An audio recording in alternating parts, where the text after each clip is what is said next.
I'm making this video because I need to, for me. I need to be able to say it in words. So far, it's been on my mind, it's been on my heart, and I know that the moment that I release this video, it will be true. And so, first and foremost, I need to make it for myself. I also want to make it for other people that have been a part of this community. I know that there's people that will want to know at least why this happened. And so, this video is for you too. The Artidote has come to an end. This is something that I felt in my heart for the last couple of years. It's something that has been on my mind for the last couple of months.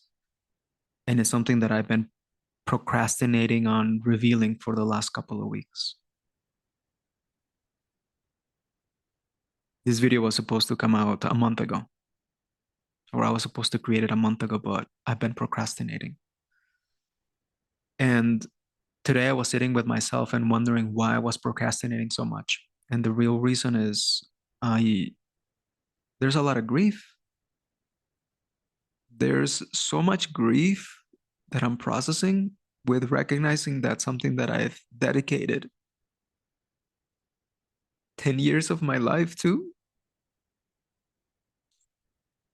is coming to an end, has come to an end.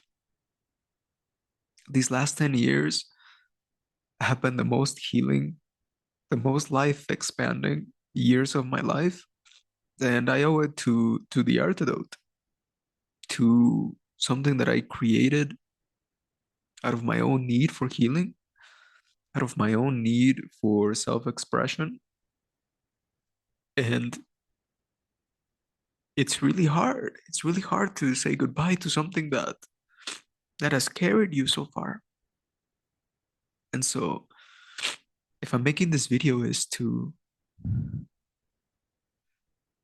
share with you and to share with myself why it has come to an end.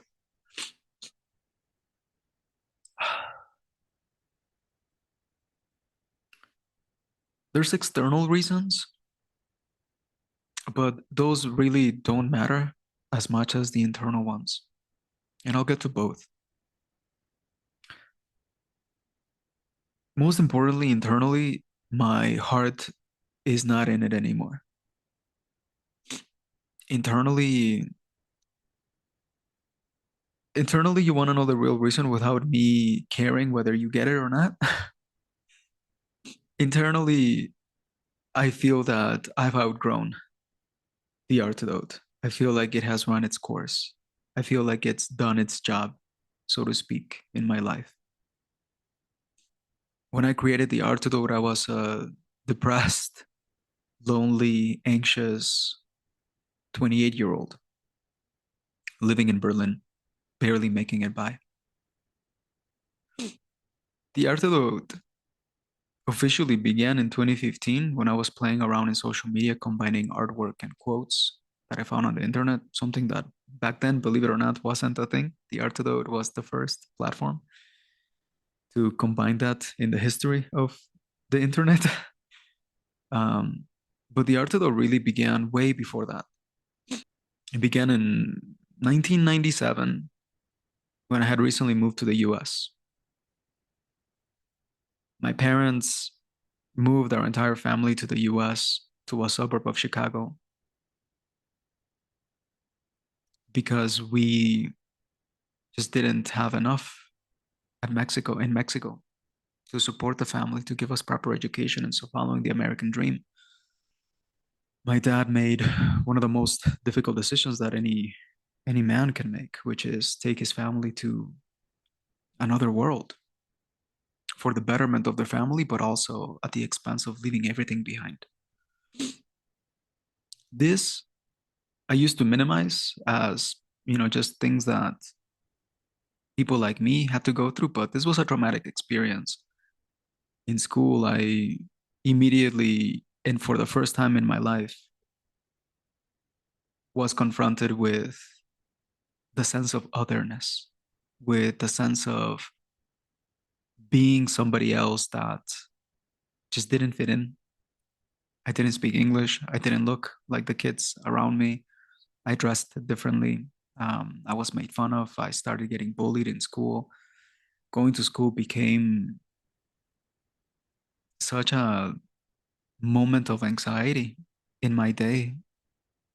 My strategy for surviving school those first years in the US was to be as invisible as possible, to be as quiet as possible, to not attract any attention whatsoever because I might be made fun of or I might be the target of a bully.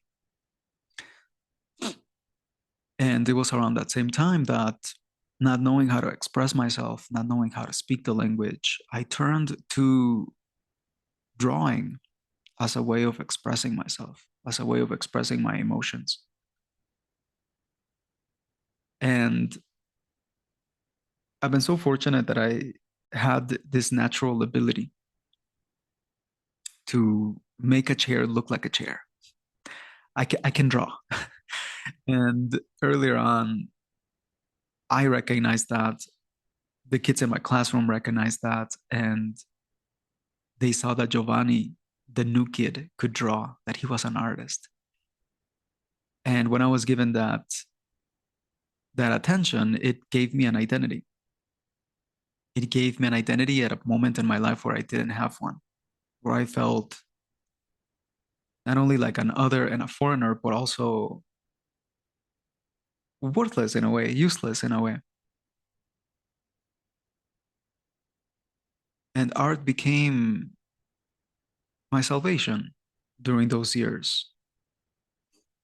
I remember coming back from high school and feeling so much, because in high school I couldn't communicate, I couldn't express myself verbally, even though I knew English. I My growth had been stunted from all of those years of just withholding my expression. That in high school I was super quiet. People used to call me, there was a guy that called me Jackie Chan because there was this movie where Jackie Chan doesn't speak and he's just like a mute. And he's like, hey, Jackie Chan. And so the identity that I was perceived others as did not match who I was internally, because internally I was feeling so much. I would come back from school and I would go up to the attic, which had become my bedroom. I would turn on the music so that my parents wouldn't hear me cry. That was my high school years, withholding so much at school, coming back home and just crying, just releasing so much tension, frustration at the fact that I couldn't go up to the girl that I liked and speak with her, right? Frustration at the fact that I couldn't make friends with everybody. I had a very select few of friends who were also loners. Back then, there was two best friends that I had during my high school years, and we coincided in our loneliness, in our weirdness, and in our passion for art. It was my safe space. And that safe space of art, because it became such a place that I could come home to, just became so ingrained in me that I went to university to study it. Spent 4 years at the University of Illinois in Urbana-Champaign, discovering myself, expanding my abilities, my skills, questioning also whether I was really an artist through and through, naturally, like a born creative, or whether I was cornered into it by trauma, the trauma from my grammar school years in the US. At the end of university, I played this experiment on myself where I told myself, for 1 year, I will not speak about art with anybody. For 1 year, I will not create art, because I wanted to see what would happen when the thing that I had identified so much with was taken away. What would happen? What would take its place? And to my surprise, it opened up spaces and possibilities that I had no idea were there for me. I started talking with people that were not artists. I started hanging out with engineers. I started hanging out with other people that I never even imagined that I could possibly be friends with. And that exposed me to new parts of myself. That's when I met one of my best friends who happened to be an aerospace engineer, who taught me that my creativity did not need to be contained in the frame of a painting. I genuinely had thought that because I was creative by nature, that therefore I had to be an artist, therefore I had to be a painter. I didn't even open my mind to the possibility back then that creativity could be valuable in any field. And so that was one of the moments that opened my mind up to more possibilities. And from that openness, I I returned to art now with a more holistic view on what I was doing. And that's when I decided to that if I was going to continue and pursue a career in art, that I was gonna go all in. And going all in meant going to an epicenter where there's an art scene. And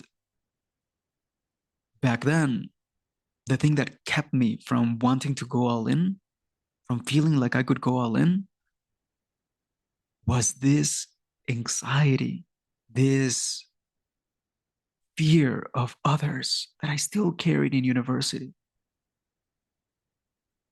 I went all in on my art, but socially, I was still terrified of people. I couldn't feel whole. I couldn't feel present. There was always this anxious feeling in the background, and there was this fear for foreign spaces. When I began doing self inquiry on where that fear was coming from, I realized that it was coming from that 10-year-old version of me who got bullied a lot in school and began to paint the world as a dangerous place and people as dangerous in order to keep myself safe. And this developed into this fear of others, this fear of new places. I didn't understand the concept of vacation. For me, going to a new place terrified me because I my mind would immediately think like, what am I doing here? Are these people trustworthy? And my body would enter into a state of stress just by going to a new place. And I realized that if I was going to ever make it in the world, that I couldn't live with those fears, that I had to choose. Either I live as this obscure artist, making it by however he can in a small town somewhere in the middle of nowhere, or I went all in and got rid of those fears. And this was the genesis of the Artidote. The genesis of the Artidote was the decision to face fear. And back then, in 2012, that decision looked like moving to the most different, the most culture shocking place that I could possibly think of. And in my mind, I thought, I need to move to China. I need to go to a place where everything is so different, where I have to face my biggest fear. And my biggest fear back then was feeling like that 10-year-old version of me that didn't know anything about this new world that he was at. He didn't know the culture, he didn't know the tongue. And then I started doing research on China. And back then, Ai Weiwei, China's most popular artist, was under arrest in his own country. They took away his passport. He couldn't leave the country. And I was like, what? If they're doing that to Ai Weiwei, what am I going to do in China? And so I realized that China wasn't it. And then I'm like, what's another place that has an art world, that has a different tongue, that has a different culture that could still put me face to face with that fear? That's when Berlin entered my field. And I'm like, Berlin's the place. I'm going to Berlin. And so I spent a year after I graduated university saving to move to Berlin. And after that 1 year, I took a one-way flight. I arrived in Berlin with only 3 month runway of cash reserves to make something work, to make something happen. I remember when I moved to Germany, I entered into panic. My body entered into daily constant panic of not feeling safe, feeling like that 10-year-old version again. There were moments where I would dissociate. Even as I was washing the dishes, I would dissociate so much. My body would just be so feeling so unsafe. But something within me knew that in the midst of this fear, in the midst of this transition, there was there had to be a golden door. That there was a golden door. I felt it. I felt it before I boarded that flight. I felt that there was a golden door waiting for me in Berlin, and I needed to find it. Long story short, I ended up being homeless for a couple of days, asking friends that I had met in university if they had a place that could host me. Looking back, looking back at those months, had I known how difficult it was going to be, that move, how big of a fear I was going to face, I probably would not have made it. So there's something there to add about optimism, naive optimism, about not knowing what's on the other side of a decision. Because had I fully known what I was up to, it would have been so scary that I probably wouldn't have done it. And I think this is one of the themes that has gifted me that lesson, a lesson of recognizing that sometimes you don't need to see the bigger picture for you to make the decision that is right for you. Sometimes it's counterproductive to know what you're up against because it might be a lot. It might be so overwhelming where you might not end up doing it in the first place. So it's good to not know sometimes. And not having a place to stay, I was couch surfing and I stayed at this girl's place and I slept on the couch that night. And I remember waking up in the morning and on her countertop, I saw this sticker for an arts magazine in Berlin. It was a black mosquito on a yellow background.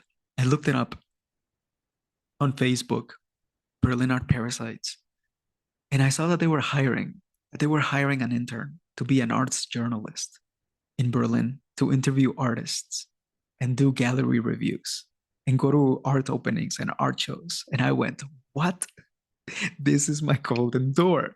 This is what I've been looking for. And I remember getting that feeling of being in the right place at the right time. And it's what I needed desperately in that moment because I was running out of cash and I only had like a couple of weeks left before I only had enough to basically buy the plane ticket back in failure and letting my parents know that I didn't make it, that they were right, that I shouldn't have gone away from them. And so, long story short, I get this writing position at this magazine. I spent 6 months as an intern before getting promoted to editor in chief, before getting demoted because I burnt out. It was my first managerial role. I didn't know how to manage two teams, one in Berlin, one in New York. And I collapsed. I collapsed. I didn't know how to do it. I knew how to be creative and write well and um, do great storytelling, great articles, come up with creative ideas. But running it was my first experience with burnout. It was challenging because everything came crashing down. Burnout, that burnout meant a window of depression where I didn't have enough energy to leave the house only for the bare necessities, to go to the supermarket, get some groceries, once in a while, take a shower. It was rough. I remember being in my couch in Berlin, doing the only thing that I had energy for, which was just swiping on my phone, going on Tumblr, liking stuff, resharing it, trying to find something that would make me feel in a period where I wasn't feeling much. Because if you've ever experienced episodes of depression, you feel a void, you feel emptiness, there's only darkness. Um, and it feels so heavy, paradoxically. And in that moment, something magical happened. An idea struck me that if I was feeling something from these words, from these images, maybe somebody out there could feel the same way too. And at that point, I had been demoted to just keeping the social media page of the magazine alive, the Facebook page. And I started experimenting with wanting to make people feel, precisely because I wanted to feel something.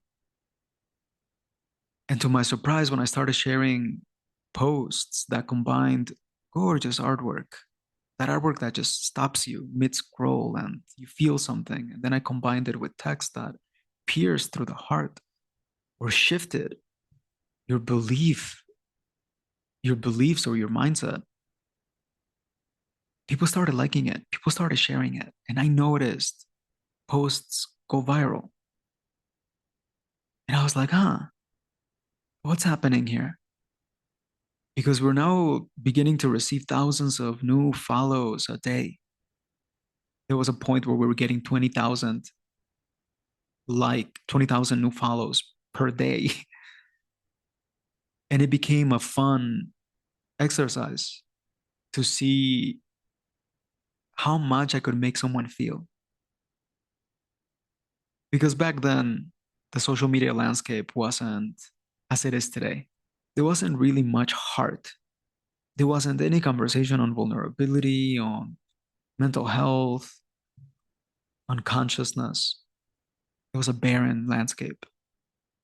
And so there was a point where, and there was a moment in all of this where the direction of my life changed with regards to what I was doing online. And there was this one moment that changed everything, which was a message that was coming from the Philippines. Someone said, "Hey, last week I was about to jump from the building. I was that desperate, that frustrated, that angry, that upset that I didn't see that there was any point left in my life.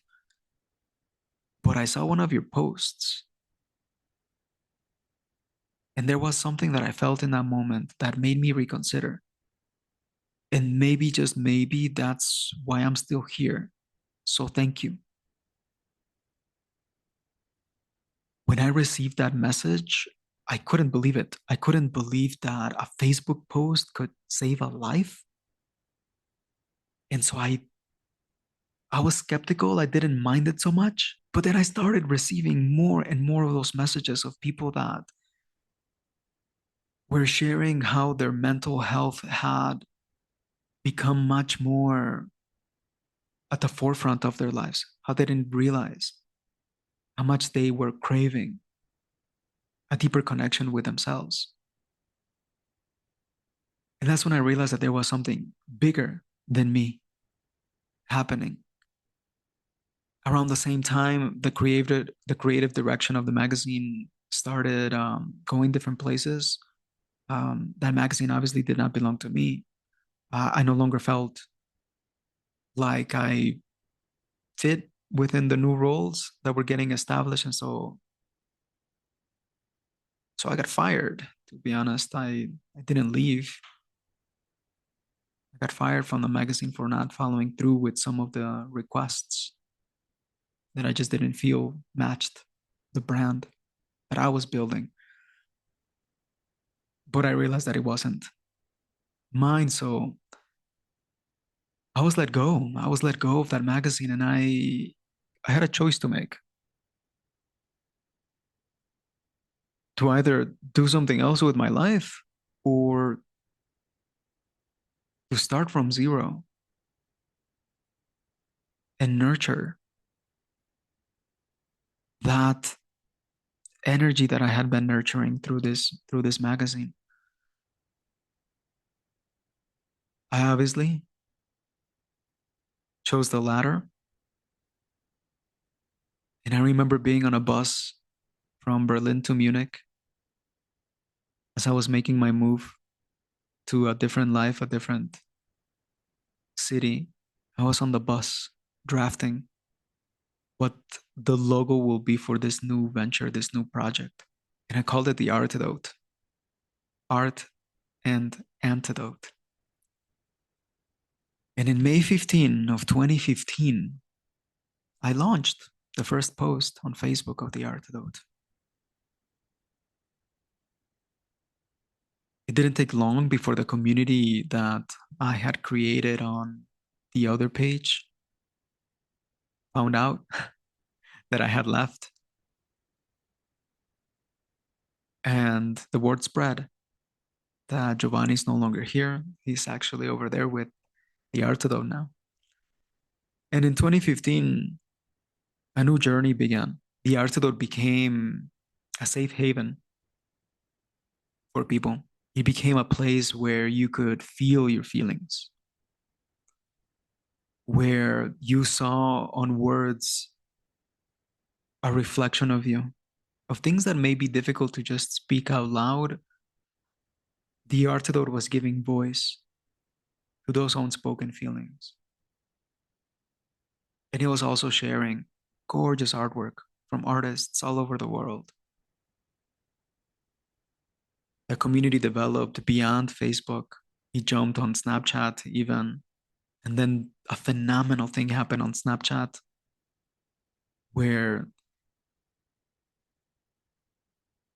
one summer in 2016, I simply asked people on the Snapchat community, what is going through your mind right now? Send a picture of your surroundings and the thoughts that you're having right now. And that blew up.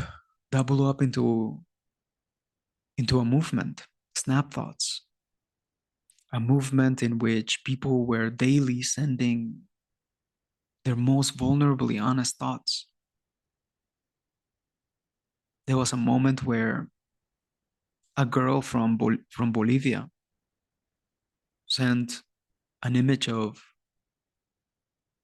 some pills that she was going to take because she couldn't handle her life anymore. And she's like, I think this might be my last day. And the community responded with so much love. So many people pouring in love from all over the world saying, hey, you got a community here. This is not the end. Don't make a permanent decision on a temporary circumstance. And we saved her. We saved her. She's still posting on Snapchat. Later on, there was a young woman from Delhi who sent in a photo of a positive pregnancy test and a message saying, I'm pregnant. And it was an accident. And I cannot bring this dishonor to my family, so I'm going to end my life. And again, the community responded. People from all over the world sending messages of support, messages of love, messages of possibility. And there was this one message of a woman from Pakistan who took a picture of her prayer mat saying, "Hey, it's midnight over here. I just want you to know that I'm praying for you. Please don't do it. Your life has value. Please continue to live." Later on, the girl from Delhi would send me a private message saying that was the one message, the one snap that made me make a different decision, that made me share the news with my mother and receive her support during this life changing moment. And we saved her. The story of the girl from Delhi that was saved by social media became international. It made the newspapers in India, especially. Students from the American University of Bulgaria, Blagoevgrad, sent me an invite to do my first TEDx. The talk is still on YouTube. Cultivating empathy in the age of social media. I got invited to speak at Harvard to the students there about mental health. I got invited to Cyprus, Malta, and in 2018, India entered my field. I did a tour of India in 2018, going across 7 different cities, bringing together the Artidote community. Shout out to my Indian community.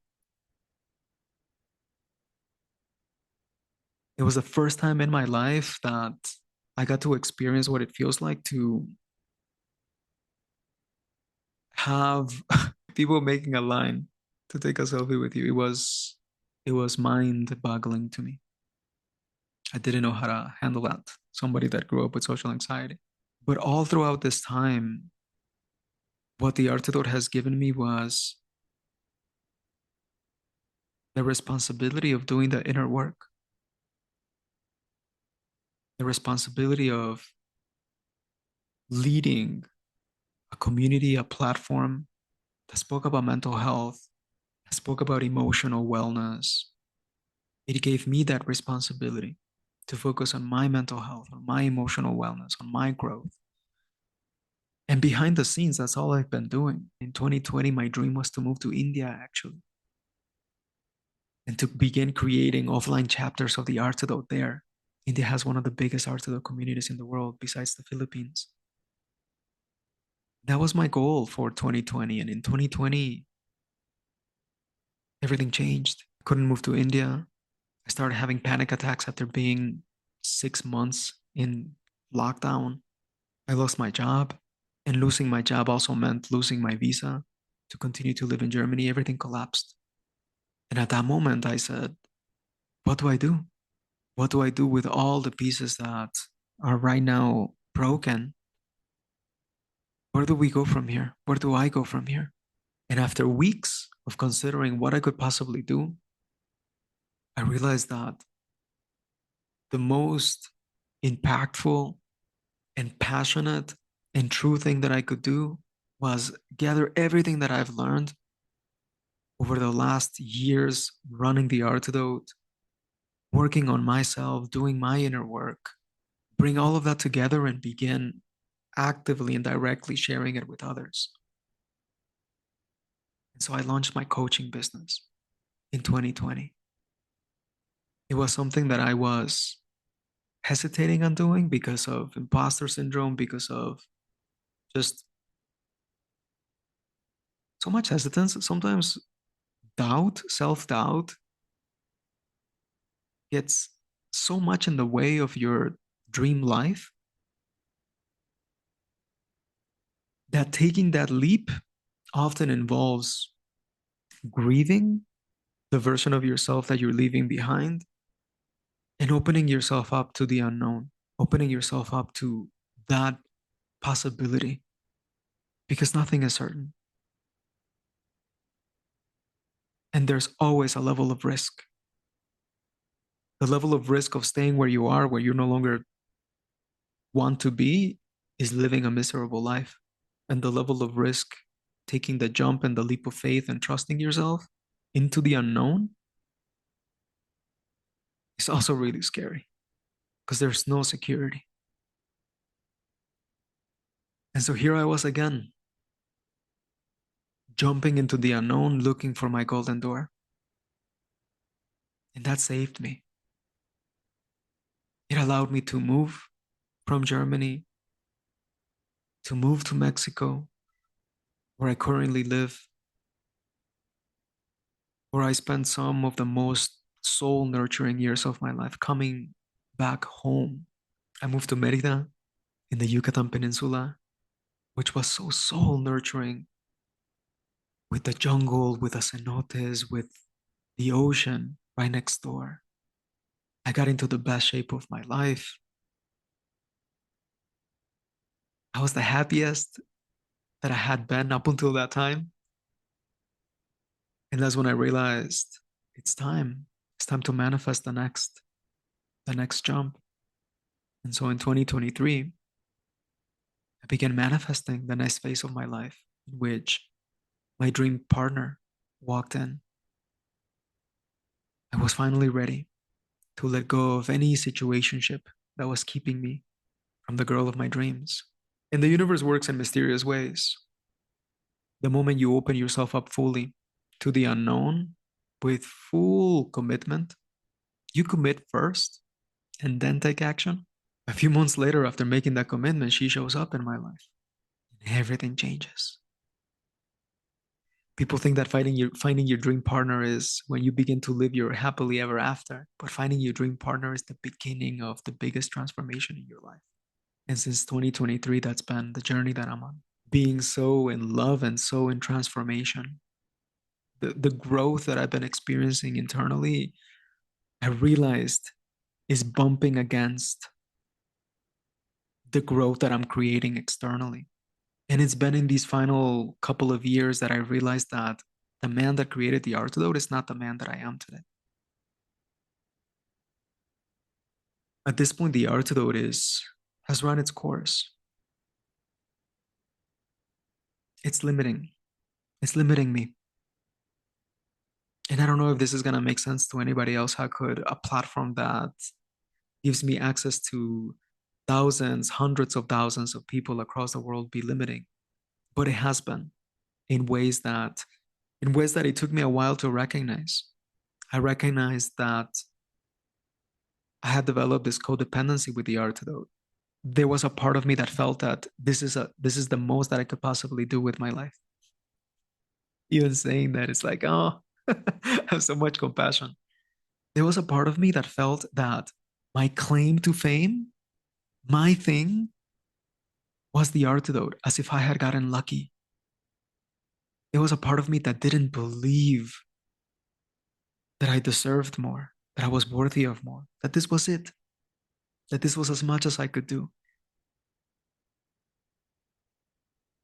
And part of that healing has been recognizing that I still have 10 more Artidotes within me.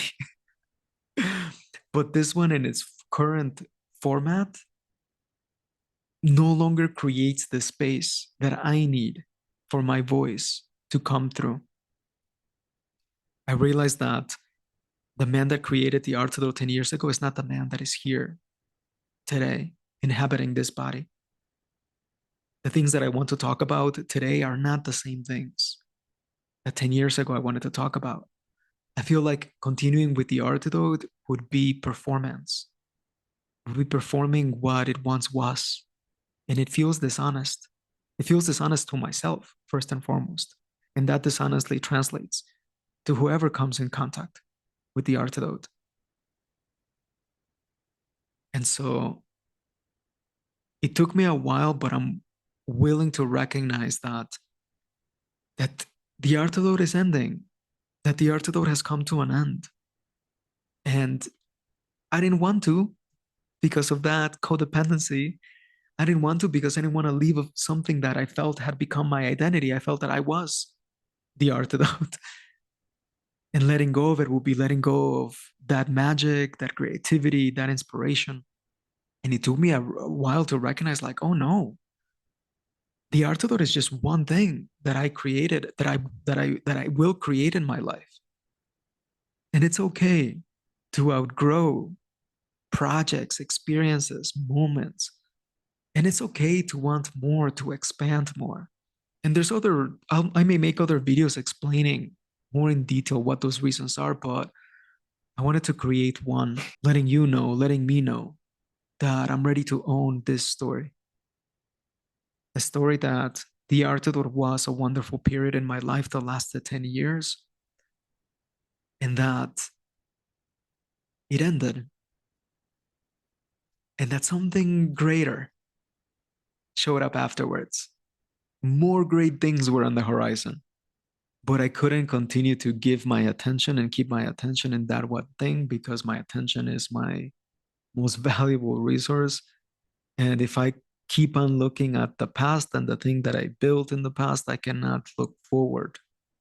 I cannot develop fully that vision for all the other things that I can possibly create and do. And I feel like at this point, the Artidor is limiting my impact. And so it's ending. It's ending, and I don't feel like I want to leave it just like that, just with a message and just bounce, because I'm continuing. The Artidor is ending, not me.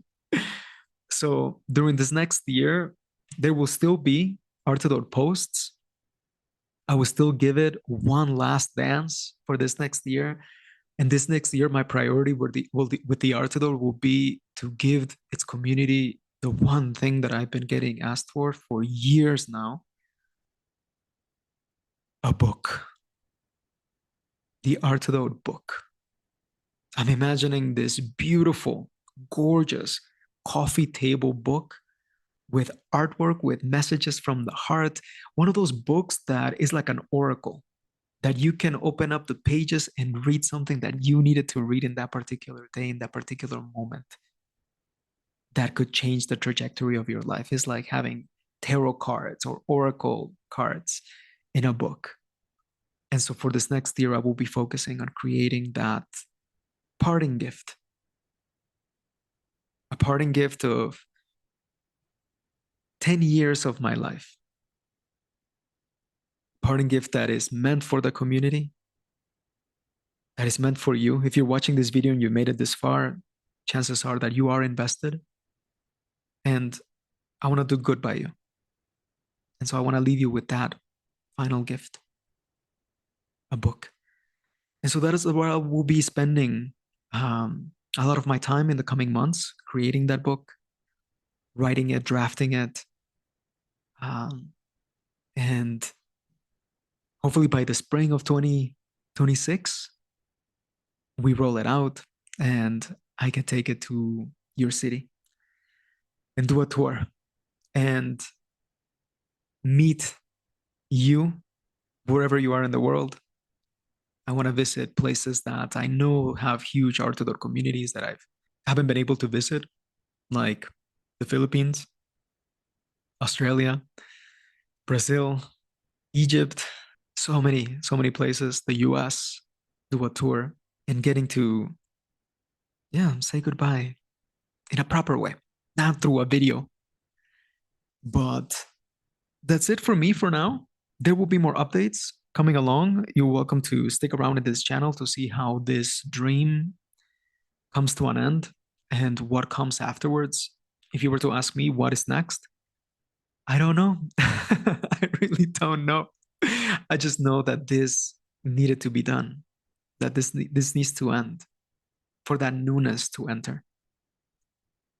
Like I said, this is the end of the Arturo. This is not the end of me.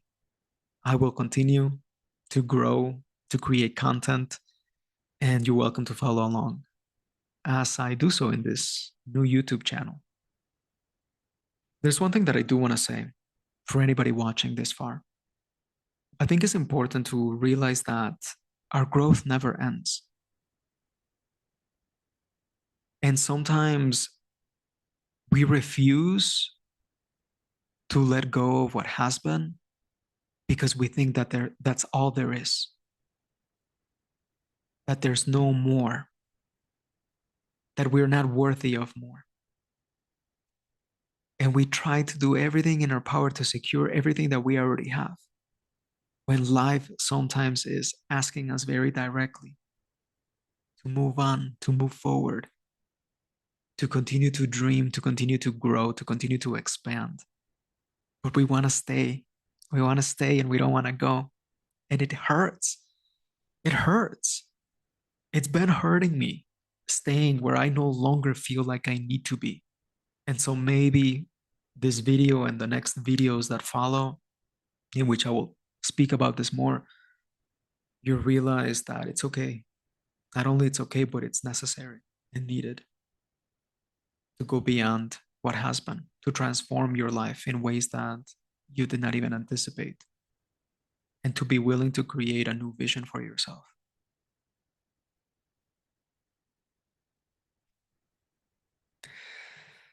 Thank you for being here. I will see you on the next one.